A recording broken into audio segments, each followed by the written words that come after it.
അല്പസമയം കഴിഞ്ഞതും എൽസമ്മയും കഴിക്കാനായി വന്നു. തലവേദന എങ്ങനെയുണ്ട് ചേച്ചി? അവർ വന്നത് റോസി അവരോട് ചോദിച്ചു. തലവേദനയോ? എന്നെ പറ്റി മമ്മ?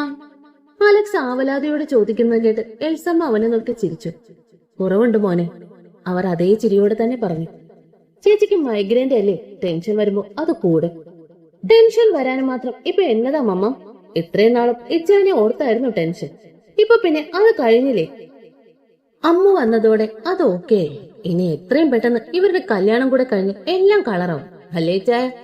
അവൾ അലക്സിനെ നോക്കി ചോദിച്ചതും അവൻ അവളെ നോക്കി പുഞ്ചിരിയോടെ തലയാട്ടി. അത് കണ്ടതും എൽസമ്മയുടെ മുഖം വാടി.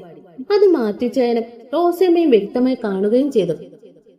അപ്പൊ എന്റെ എൽസമ്മക്കുട്ടി അതൊന്നും ആലോചിച്ച് ടെൻഷൻ ആവാതെ ഈ അപ്പവും വെജിറ്റബിൾ കറിയും കഴിച്ച്. അതും പറഞ്ഞുകൊണ്ട് അവൾ ഒരു പീസ് അപ്പം മുറിച്ച് കറിയിൽ മുക്കി അവരുടെ വായിലേക്ക് വെച്ചു കൊടുത്തു. അത് കണ്ടുകൊണ്ടാണ് അമ്മ അങ്ങോട്ടേക്ക് വന്നത്. അവൾ ഒരു നിമിഷം അവളുടെ വീടിനെ കുറിച്ച് ഓർത്തു. ഇതുപോലെ എന്ത് സന്തോഷത്തോടെ കഴിഞ്ഞതാണ് താൻ. എല്ലാം ഒരു നിമിഷം കൊണ്ട് തകർന്നു. അല്ല, തകർത്തു. അറിയാതെ അവളുടെ കണ്ണുകൾ നിറഞ്ഞു. എങ്കിലും വാശിയോടെ അത് തുടച്ചു മാറ്റി മുഖം ഉയർത്തി നോക്കിയത് അവളെ തന്നെ നോക്കിയിരിക്കുന്ന അലക്സിനെയാണ് കണ്ടത്. അവൻ അവളെ നോക്കി കണ്ണു ചെമ്മി കാണിച്ചതും അവൾ അവനെ നോക്കി ഒന്ന് പുഞ്ചിരിച്ചുകൊണ്ട് ടേബിളിനടുത്തേക്ക് വന്ന് വെള്ളം വെച്ചു. ഇരിക്കുമോളെ, വല്യപ്പച്ചൻ അവളെ നോക്കി പറഞ്ഞതും അവൾ ടേബിളിലേക്ക് നോക്കി. അവിടെ അലക്സിന്റെ അടുത്ത് ചെയർ മാത്രമേ ഒഴിഞ്ഞു കിടപ്പുള്ളായിരുന്നു. അവൾ അവനെ ഒന്ന് നോക്കിയിട്ട് അവന്റെ അടുത്തേക്ക് പോയിരുന്നു. അത് കണ്ടതും അവന്റെ ചുണ്ടിൽ ഒരു പുഞ്ചിരി വിടർന്നു. അവൻ അതേ ചിരിയോടെ തന്നെ ആഹാരം കഴിക്കാൻ തുടങ്ങി. എല്ലാവരും ഓരോ കാര്യങ്ങളും പറഞ്ഞ് പതിയെ ആഹാരം കഴിച്ചുകൊണ്ടിരുന്നു. അലക്സ് കഴിച്ചു കഴിഞ്ഞ് കൈ കഴുകാനായി എഴുന്നേറ്റു. പെട്ടെന്ന് അവൻ തിരിഞ്ഞു നിന്ന് അമ്മുവിനെ ഒന്ന് നോക്കി. അമ്മു, അവൻ അവളെ നോക്കിക്കൊണ്ട് വിളിച്ചതും അവൾ ഞെട്ടിക്കൊണ്ട് അവനെ നോക്കി. കഴിച്ചു കഴിഞ്ഞ് റെഡി ആയിട്ട് നിൽക്കണം, നമുക്കൊരിടം വരെ പോകാനുണ്ട്. അതും പറഞ്ഞുകൊണ്ട് അവൻ വാഷ് ഏരിയയിലേക്ക് നടന്നു. അവൻ പറഞ്ഞത് കേട്ട് അവളാണെങ്കിൽ അന്തം വിട്ടിരിക്കുകയായിരുന്നു. അവൾ എല്ലാവരെയും നോക്കിയപ്പോൾ എല്ലാവരുടെ മുഖത്തും ഒരു കള്ളച്ചിരിയുണ്ട്. അവളൊന്നും മനസ്സിലാവാതെ ഇരുന്നു. അപ്പോഴേക്കും കൈ കഴുകി തിരിച്ചു വന്ന അലക്സ് ജഗ്ഗിൽ നിന്നും വെള്ളം ഗ്ലാസ്സിലേക്ക് പകർത്തി കുടിച്ചിട്ട് അവളോടായി പറഞ്ഞു, ഷാർപ്പ് 9:30 റെഡിയായി നിൽക്കണം.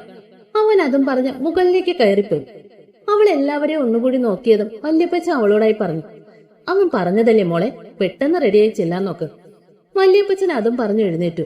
പിന്നാലെ തന്നെ അവളെ നോക്കി ഒന്ന് ചിരിച്ചുകൊണ്ട് മാത്യുച്ചനും മിക്കിച്ചായനും എഴുന്നേറ്റു. പെട്ടെന്ന് ചെല്ലുമോളെ, അവൻ പറയുന്ന അനുസരിച്ചില്ലെങ്കിൽ പിന്നെ അവൻ എന്നതാ ചെയ്യുന്നതെന്ന് പോലും അറിയില്ല. ദേഷ്യം വന്ന പിന്നെ അവന് ഭ്രാന്ത. അവന്റെ വല്യപ്പച്ചന്റെ സ്വഭാവം അവന് കിട്ടിയേ. അവർ ഒരു നാണത്തോടെ പറഞ്ഞു കേട്ടത് ലീന കളിയാക്കാൻ തുടങ്ങി. ദേ നോക്കിയേ ബിച്ചായ, വല്യമ്മച്ചിക്ക് നാണം വന്നു. ലീന എബിയുടെ കൈ പിടിച്ചുകൊണ്ട് പറഞ്ഞത് എല്ലാവരും ചിരിക്കാൻ തുടങ്ങി. ഒന്ന് പോവേണേ. അതും പറഞ്ഞുകൊണ്ട് വല്യമ്മച്ചി എഴുന്നേറ്റ് പോയി. പിന്നാലെ തന്നെ മറ്റുള്ളവരും പോയി. ഒടുവിൽ അവിടെ അമ്മുവും ലീനയും എബിയും മാത്രമായി. അമ്മു ദയനീയമായി ലീനയെ ഒന്ന് നോക്കി. എന്നെ നോക്കിയിട്ടൊന്നും ഒരു കാര്യമില്ല, പെട്ടെന്ന് റെഡിയായി പോവാൻ നോക്ക്, ഇല്ലെങ്കിൽ വല്യമ്മച്ചി പറഞ്ഞതുപോലെ എന്നതാ ചെയ്യുന്നതെന്ന് പോലും അറിയാൻ പറ്റില്ല. പിന്നെ ചിലപ്പോ നിന്നെ തൂക്കി എടുത്തോണ്ട് പോകാനും മടിക്കില്ല. അവൾ അമ്മുവിനോട് പറഞ്ഞതും അവൾ പേടിയോടെ എഴുന്നേറ്റ് പോയി. ഇന്നെങ്കിലും വല്ലത് നടക്കൂ ഇച്ചായ? അമ്മ പോയതും ലീന എബിയോടായി ചോദിച്ചു. നടക്കുമെന്ന് പ്രതീക്ഷിക്കുന്നു. അവനൊരു നെടുവീർപ്പോടെ പറഞ്ഞത് ലീന അമ്മ പോയ വഴി ഒന്ന് നോക്കി പ്ലേറ്റും എടുത്ത് കിച്ചണിലേക്ക് പോയി. അലക്സ റെഡിയായി പുറത്തേക്ക് വന്നപ്പോഴാണ് അവന്റെ അടുത്തേക്ക് വരുന്ന ലീനയോ എബിയെയും അവൻ കണ്ടത്. അവനൊരു പുഞ്ചിരിയോടെ അവരുടെ അടുത്തേക്ക് വന്നു. ഇന്ന് തന്നെ എല്ലാം ശരിയാക്കണേ ചായ. അവള് സമ്മതിച്ചില്ലെങ്കിൽ എങ്ങനെയെങ്കിലും അവളെ കൊണ്ട് സമ്മതിപ്പിക്കണം. ലീന അവനോട് ചേർന്ന് നിന്നോട് പറഞ്ഞു. അവൻ അതിനൊരു പുഞ്ചിരിയാണ് മറുപടിയായി നൽകിയത്. അവന്റെ കവളിലൊരു ഉമ്മ നൽകിക്കൊണ്ട് അവൾ അമ്മുവിന്റെ അടുത്തേക്ക് ചെന്ന് പോയി. ഓൾ ദ ബെസ്റ്റ് അളിയ, എബി അവനെ വിഷ് ചെയ്തു. Thanks my bro. അതും പറഞ്ഞ് അലക്സ് അവനെ കെട്ടിപ്പിടിച്ചു. റൂമിലേക്ക് ചെന്ന ലീന കാണുന്നത് ഒരു നരച്ച കളറിലെ ചുരിദാർ വിട്ട് നിൽക്കുന്ന അമ്മൂനെയാണ്. അത് കണ്ടതും അവൾക്കങ്ങ് പെരുത്ത് കയറി. നീ എന്നതാ മാർക്കറ്റിൽ മീൻ വാങ്ങാൻ പോവാണോ? അവൾ അമ്മൂനോട് ചോദിച്ചതും അമ്മ സംശയത്തോടെ അവളെ നോക്കി. അല്ല, നിന്റെ ഡ്രസ്സ് കണ്ട് ചോദിച്ചതാ. അവൾ പറഞ്ഞതും അമ്മ സ്വയം ഒന്ന് നോക്കി. എന്നിട്ട് ലീനയെ നോക്കി. ലീന ഒന്നും വേണ്ടാതെ വാർഡ്രോബ് തുറന്ന് അതിൽ നിന്നൊരു സാരി എടുത്തുകൊണ്ട് അമ്മൂന്റെ നേരെ നീട്ടി. ദേ, നീ ഈ സാരി എടുത്തുകൊണ്ട് പോയാ മതി. അവൾ അമ്മുവിന്റെ കൈയിലേക്ക് ആ സാരി വെച്ചുകൊണ്ട് പറഞ്ഞു. സാരിയോ? ലീന പറഞ്ഞത് അമ്മ അന്തം വിട്ട് അവളെ നോക്കി. അതെ, സാരി എന്ന് കേട്ടിട്ടില്ലേ, മര്യാദയ്ക്ക് ഉടുക്കടി. ലീന ദേഷ്യത്തോടെ പറഞ്ഞതും അവൾ ചുണ്ടു കൊട്ടിക്കൊണ്ട് സാരി പുറത്തേക്ക് എടുത്തു നോക്കി. ഓറഞ്ച് സിൽവർ ബോർഡറുള്ള ഷിഫോൺ സാരിയായിരുന്നു അത്. അതിന് മാച്ചായ ഓഫ് വൈറ്റ് ബ്ലൗസും. അവൾ ഒന്ന് ലീനയെ നോക്കി. ഒരു നെടുവീർപ്പോടെ ഡ്രസ്സിംഗ് റൂമിലേക്ക് കയറി. അവൾ റെഡിയായി പുറത്തേക്ക് വന്നപ്പോൾ ലീന അവളെ പിടിച്ച് അത്യാവശ്യം മേക്കപ്പ് ഒക്കെ ചെയ്തു. എന്നിട്ട് അവളെയും കൂട്ടി താഴേക്ക് ചെന്നു. അവൾ സ്റ്റെയർ ഇറങ്ങി വരുമ്പോൾ കാണുന്ന എല്ലാവരോടും കൂടിയിരുന്ന് സംസാരിക്കുന്ന അലക്സിനെയാണ്. അവൾ അവനെ ഒന്ന് നോക്കി. ഒരു ബ്ലാക്ക് ഷർട്ടും ഗ്രേ കളർ ചിനോസുമായിരുന്നു വേഷം. കൈയുടെ സ്ലീവ്സ് മടക്കി വെച്ചിട്ടുണ്ട്. മുകളിലത്തെ ബട്ടൺസ് തുറന്നു കിടക്കുന്നത് കൊണ്ട് കഴുത്തിലെ ചെയിൻ കുരിശും വ്യക്തമായി കാണാം. അത് അവന്റെ ഭംഗി ഇരട്ടിയാക്കുന്നതായിട്ട് അവൾക്ക് തോന്നി. അവൾ പതിയെ അവരുടെ അടുത്തേക്ക് നടന്നു. അപ്പോഴാണ് അവനും അവൾ ശ്രദ്ധിച്ചത്. സാരി ഉടുത്ത് അവളെ കണ്ടതും അവന് ഒത്തിരി സന്തോഷം തോന്നി. അവൻ എല്ലാവരോടും യാത്ര പറഞ്ഞ് അവളെ ഒന്ന് നോക്കിക്കൊണ്ട് പുറത്തേക്ക് ഇറങ്ങി. അവളും യാത്ര പറഞ്ഞുകൊണ്ട് അവന്റെ പിന്നാലെ ചെന്നു. അവൻ കാറിൽ കയറിയിരുന്നതും അവൾ കോ ഡ്രൈവിംഗ് സീറ്റിലേക്ക് കയറിയിരുന്നു. എല്ലാവരെയും നോക്കി ഒന്നുകൂടി യാത്ര പറഞ്ഞ് അവൻ കാർ മുന്നോട്ടെടുത്തു. അവരുടെ കാറ് ഗേറ്റ് കടന്ന് പോകുന്നത് എല്ലാവരും സന്തോഷത്തോടെ നോക്കി നിന്നു. രാവിലെ അപ്പു ഉറക്കെ എഴുന്നേറ്റപ്പോൾ മാളു അവന്റെ കരവലയത്തിനുള്ളിൽ പതുങ്ങി കിടക്കുമായിരുന്നു. അവൻ അവളുടെ മുഖത്തേക്ക് തന്നെ നോക്കിയിരുന്നു. അവൻ പതിയെ അവളുടെ മുഖത്തുകൂടി വിരലോടിച്ചു. അവന്റെ വിരലുകളുടെ സ്പർശനം ഏറ്റതും അവൾ ചിണുങ്ങിക്കൊണ്ട് അവന്റെ നെഞ്ചിലേക്ക് പതിച്ചേർന്നു. അവൻ വീണ്ടും അതുപോലെ ചെയ്തതും അവൾ പതിയെ കണ്ണുകൾ തുറന്നു. പെട്ടെന്ന് അവനെ കണ്ടതും അവൾ നാണത്തോടെ അവന്റെ നെഞ്ചിലേക്ക് മുഖം ഒളിപ്പിച്ചു. അവൻ ഒരു ചിരിയോടെ അവളെ ചേർത്ത് പിടിച്ചു. മാളുസേ, എഴുന്നേക്കുന്നില്ലേ മോളെ? അവൻ ചോദിച്ചന് അവൾ മെല്ലെ ഒന്ന് മൂളിക്കൊണ്ട് എഴുന്നേറ്റ് വാഷ്റൂമിലേക്ക് പോയി. മാള് തിരികെ ഇറങ്ങിയപ്പോൾ അപ്പു കമിഴ്ന്നു കിടന്നുറങ്ങുന്നതാണ് കണ്ടത്. അപ്പൂട്ടനോട് അമ്മുവിന്റെ കാര്യം ഇന്നലെ തന്നെ പറയണമെന്ന് കരുതിയതാ. നടന്നില്ല. ഇനി ഇന്നെങ്കിലും പറയണം. അമ്മ ഒന്നും പറയണ്ട എന്ന് പറഞ്ഞത്. പക്ഷെ പറയാതിരിക്കാൻ വയ്യ. ഇവരെല്ലാം അവളെ എത്രമാത്രം വെറുക്കുന്നത് കാണാനും വയ്യ. പല തവണ അപ്പൂട്ടനെ പറയാൻ തുടങ്ങിയത്. പക്ഷെ ഒന്നും കേൾക്കാൻ കൂടി തയ്യാറായില്ല. അവൾ ഓരോന്നും ഓർത്തുകൊണ്ട് കിച്ചണിലേക്ക് ചെന്നു. അവൾ കിച്ചണിലേക്ക് ചെന്നപ്പോൾ മീരാമ്മ ചായ ഉണ്ടാക്കാൻ തുടങ്ങുകയായിരുന്നു. അവൾ പിന്നിലൂടെ ചെന്ന് അവരെ കെട്ടിപ്പിടിച്ചു. രാവിലെ എണീറ്റോ മോളെ? കുറച്ചുകൂടി കിടക്കായിരുന്നില്ലേ? അവർ സ്നേഹത്തോടെ പറയുന്നത് കേട്ടതും അവൾ അവരുടെ കവളിൽ ചുണ്ടുകൾ ചേർത്തു. ഞാൻ ചെയ്യാം മീരാമ്മേ, അവൾ അവരെ പിടിച്ചു മാറ്റിക്കൊണ്ട് പറഞ്ഞു. വേണ്ട മോളെ, ഞാൻ ചെയ്തോളാം. അവർ സ്നേഹത്തോടെ പറയുന്നത് കേട്ടതും അവൾ ചുണ്ടുകൂർപ്പിച്ചു. അതെന്താ മീരാമ്മേ, എനിക്കറിയില്ല എന്ന് കരുതിയാണോ? അവൾ പിണക്കം നടിച്ചുകൊണ്ട് ചോദിച്ചതും അവർ അവളുടെ തലയിലൊന്ന് കൊട്ടിക്കൊണ്ട് മാറി നിന്നു. അവൾ ചിരിച്ചുകൊണ്ട് തിളച്ച വെള്ളത്തിലേക്ക് തേയിലയിട്ടു. ചായ ഉണ്ടാക്കുന്നതിനിടയിൽ അവളൊന്ന് തിരിഞ്ഞു നോക്കി. ഓരോ ജോലിയിൽ വ്യാപൃതയാണെങ്കിലും അവരുടെ മനസ്സ് ഇവിടെയല്ലെന്ന് അവൾക്ക് മനസ്സിലായി. അവൾ അവരെ മൊത്തത്തിലൊന്ന് നോക്കി. ആകെ ക്ഷീണിച്ചു. കണ്ണുകൾക്ക് താഴെ കറുപ്പ് വ്യാപിച്ചു. എപ്പോഴും മുഖത്ത് ദുഃഖം മാത്രം. സ്വന്തം മകളെക്കുറിച്ച് ഓർത്തുള്ള ആകുലത അതിലുണ്ടെന്ന് അവർക്ക് മനസ്സിലായി. എത്രയൊക്കെ തള്ളിപ്പറഞ്ഞാലും ഒരമ്മയ്ക്ക് സ്വന്തം മക്കളെ ഉപേക്ഷിക്കാൻ സാധിക്കില്ലല്ലോ. പാവം, അവൾ മനസ്സിൽ പറഞ്ഞു. അവൾ അവരുടെ അടുത്തേക്ക് ചെന്ന് തോളെ കൈവച്ചുകൊണ്ട് വിളിച്ചു. മീരാമേ. എന്താ മോളെ? അവൾ വിളിക്കുന്നത് കേട്ട് അവർ അവളോട് ചോദിച്ചു. അമ്മോനെ ഓർത്താണ് അമ്മ ഇങ്ങനെ സങ്കടപ്പെടുന്നേ? അവൾ ചോദിച്ചതും അവരുടെ മുഖം മങ്ങി. അമ്മേ, അവളുടെ മുഖം മാടുന്നത് കണ്ട് അവൾ വീണ്ടും പറയാൻ തുടങ്ങിയതും അവരവളെ തടഞ്ഞു. വേണ്ട മോളെ, അവളെ കുറിച്ച് ഇനി മോളൊന്നും പറയണ്ട. അവളെ ഞാൻ പ്രസവിച്ചു എന്ന് പറയാൻ പോലും എനിക്ക് അറപ്പ് തോന്നുന്നു. അത്രമാത്രം അവൾ ഞങ്ങളെ നാണം കെടുത്തി. ഇന്ന് വരെ ആരുടെ മുന്നിൽ തലകുലിച്ചിട്ടില്ലാത്ത എന്റെ ഹരിയേട്ടൻ നാണം കെട്ട് നിന്നത് ഓർക്കുമ്പോൾ സങ്കടം സഹിക്കുന്നില്ല. പൊന്നുപോലെ കൊണ്ടു നടന്നതല്ലേ എന്റെ അപ്പു അവളെ. എന്നിട്ട് അവനോട് അവള് ചെയ്തതും പൊറുക്കില്ല ഈശ്വരൻ അവളോട്. അതും പറഞ്ഞ് ആ സ്ത്രീ തിരിഞ്ഞു നിന്ന് കരഞ്ഞു. അത് കണ്ടതും അവൾക്ക് എന്ത് പറയണമെന്ന് അറിയില്ലായിരുന്നു. അവൾ അവരെ ചേർത്ത് പിടിച്ച് ആശ്വസിപ്പിച്ചു. മോൾ അപ്പുവിനോട് അവളെ കുറിച്ച് ഒന്നും സംസാരിക്കരുത്, അവനത് ഇഷ്ടമാകില്ല. ഒട്ടൊരു നേരത്തിന് ശേഷം അവളിൽ നിന്ന് അകന്നു മാറിക്കൊണ്ട് അവർ പറഞ്ഞു. അത് കേട്ടതും അവൾക്ക് വല്ലാത്ത വിഷമം തോന്നി. സ്വന്തം അമ്മ പോലും അവളെ മനസ്സിലാക്കുന്നില്ലല്ലോ എന്ന് ഓർത്തു. അവൾ ഒന്നും മിണ്ടാതെ തിരിഞ്ഞു നിന്ന് ചായ ഉണ്ടാക്കാൻ തുടങ്ങി. ഒരു വലിയ ഗേറ്റിന് മുന്നിലാണ് അലക്സിന്റെ ഡസ്റ്റർ വന്നു നിന്നത്. അവൻ ഹോൺ അടിച്ചതും വാച്ച്മാൻ വന്ന് ഗേറ്റ് തുറന്നു. സുഖമല്ലേ ഫിലിപ്പിച്ചായ? അലക്സ് അയാളെ നോക്കി പുഞ്ചിരിച്ചുകൊണ്ട് ചോദിച്ചു. സുഖമാ കുഞ്ഞ്. കുഞ്ഞിനെ ഇങ്ങോട്ട് കണ്ടിട്ട് കുറച്ചായാലോ? അയാൾ ഭവ്യതയോടെ ചോദിക്കുന്നത് കേട്ട് അലക്സ് ഒന്ന് ചിരിച്ചു. തിരക്കല്ലേ ഫിലിപ്പച്ച? അവൻ അതേ ചിരിയോടെ തന്നെ പറഞ്ഞു. എന്നാത്തിനെ കുഞ്ഞെ അത്രയും ദൂരത്തൊക്കെ പോയി ജോലി ചെയ്യുന്നു? ഇവിടത്തെ ഹോസ്പിറ്റലും ഈ എസ്റ്റേറ്റും ഒക്കെ നോക്കി നടത്തിക്കൂടായോ? അയാൾ പറഞ്ഞു കേട്ട് അവൻ ചിരിച്ചുകൊണ്ട് അമ്മുവിനെ നോക്കി. എന്നിട്ട് അയാളെ നോക്കി ഒന്ന് തലയാട്ടിക്കൊണ്ട് കാർ അകത്തേക്ക് ഓടിച്ചുകൊണ്ട് പോയി. ഈ സമയമല്ല അമ്മ ആകെ പെട്ട അവസ്ഥയിൽ ഇരിക്കുമായിരുന്നു. അലക്സ് അവളെ എങ്ങോട്ടാണ് കൊണ്ടുവന്നതെന്ന് അവൾക്ക് ഒരു പിടിയുമില്ലായിരുന്നു. അവൾ അവനോട് എങ്ങോട്ടാണ് പോകുന്നതെന്ന് ചോദിച്ചിട്ടും അവനൊന്നും വേണ്ടിയില്ല. അവളെ നോക്കിയൊന്ന് ചിരിച്ചതേ ഉള്ളൂ. വീണ്ടും വീണ്ടും ചോദിച്ചത് ഇനി ഇതും ചോദിച്ചു വന്നാൽ തൂക്കിയെടുത്ത് വെളിയെ എറിയുമെന്നൊരു ഡയലോഗ്. പിന്നെ അവളൊന്നും മിണ്ടിയില്ല. ബുദ്ധിയില്ലാത്ത ചെക്കന, ചിലപ്പോ എറിഞ്ഞാലോ. ഗേറ്റ് കടന്ന് അകത്തേക്ക് പോയതും അവൾ അവനെ ഒന്ന് നോക്കി.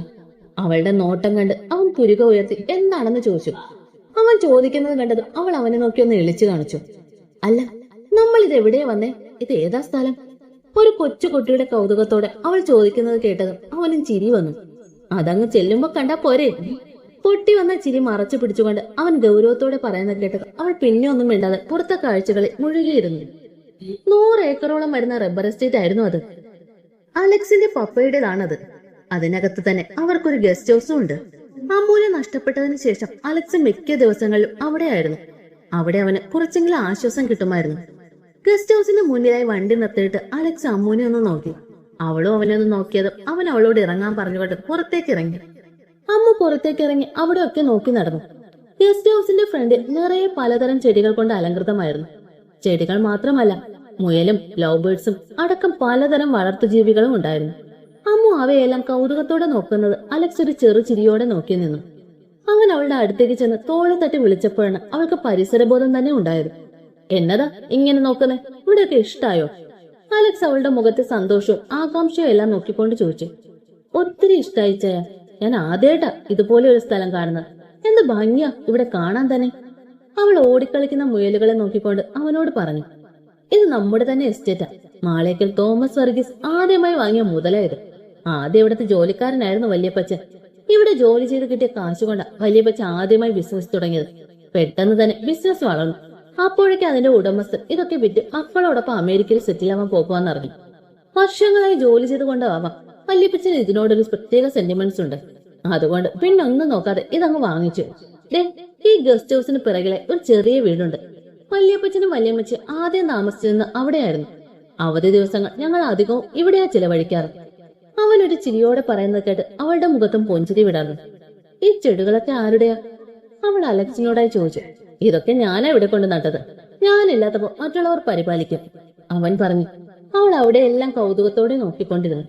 അവൻ അവളുടെ മുഖത്ത് വിരിയുന്ന ഓരോ ഭാവങ്ങളും ഒപ്പിയെടുക്കുകയായിരുന്നു. ചിലപ്പോൾ സന്തോഷം, ചിലപ്പോൾ കൗതുകം, അങ്ങനെ ഓരോ ഭാവങ്ങളെ മാറിക്കൊണ്ടിരിക്കുന്നു. രാവിലെ അവളെ കണ്ട ദുഃഖത്തിന്റെ ഒരംശം പോലും ഇപ്പൊ അവളിൽ ഇല്ലെന്ന് അവൻ സന്തോഷത്തോടെ ഓർത്തു.